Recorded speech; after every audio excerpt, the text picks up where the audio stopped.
خبر ہے ہنگو میں پولیس اور ٹل اسکاؤٹس کے خوارجیوں کے خلاف آپریشن کے دوران جوانوں کی فائرنگ سے 4 خوارجی ہلاک ہو گئے ہیں۔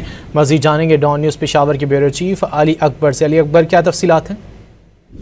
جی، افسوسناک خبر ہے اور آج ہنگو کے مختلف علاقوں زرگیری، اشناواڑی اور دوابہ میں جو ہے وہ ٹل اسکاؤٹ اور پولیس کا دہشت گردوں کے خلاف آپریشن جاری تھا اور اس آپریشن میں 4 دہشت گرد جو ہے وہ مارے جا چکے ہیں۔ تاہم افسوسناک خبر یہ ہے کہ جو آپریشن جاری تھا اس میں ڈی پی او جو ہے ان کو خالد خان کو گولیاں لگی ہے اور ان کو جو ہے علاج کے لیے پشاور منتقل کیا جا رہا ہے۔ اسی طرح ان کے ساتھ آپریشن میں موجود تھے دوابہ کا ایس ایچ او نبی خان، تو وہ بھی زخمی ہو گئے ہیں اور اس وقت جو ہے علاقے میں آپریشن جو ہے وہ جاری ہے اور اس آپریشن میں 4 دہشت گردوں کو جو ہے وہ مارا جا چکا ہے۔ تاہم ڈی پی او اور ایس ایچ او نبی خان جو ہے ان کو وہ اس آپریشن میں زخمی ہو گئے ہیں۔